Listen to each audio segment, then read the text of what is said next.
காவிரி குண்டாறு திட்டத்தை உடனடியாக நிறைவேற்ற வேண்டும் என புதுக்கோட்டை மாவட்ட விவசாயிகள் கோரிக்கை விடுத்துள்ளனர். தகவல்களை தருகிறார் செய்தியாளர் சிவசக்திவேல். புதுக்கோட்டை மாவட்டத்தில் தொடர்ந்து ஒரு வார காலத்தில் 6 விவசாயிகள் செத்து மடிந்துள்ளனர். இதற்கான காரணம் என்ன, அதற்கான தீர்வு என்ன?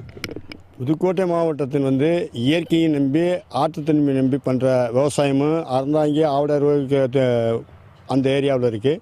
இந்த பக்கம் பெரும்பாலும் இயற்கை நம்பி விவசாயத்தை 6 ஆண்டுகளாக மழை இல்லாமல் 6 ஆண்டுகளாகவே விவசாயம் வரையும் குறையும் வளர்ந்துச்சு. இந்த வருஷம் எல்லா விவசாயிகளும் தயார் நிலையில் இருந்தும் 50 லட்சத்துக்கு மேலே உள்ள விவசாயிகள் தயார் நிலையில் இருந்து இந்த பாதி நட்டு போய்த்து பாதி நாற்று போட்டு போய்த்து போட முடியாமல் போய்த்து இது தொடர்ந்து இந்த மாவட்டம் இயற்கை நம்பியிருக்கிற மாவட்டத்தினால விவசாயம் வாழ முடியலை.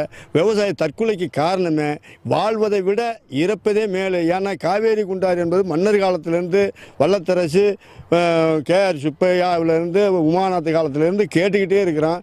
காவேரி குண்டாரையும் நிறைவேற்ற மாட்டேங்கிறாங்க.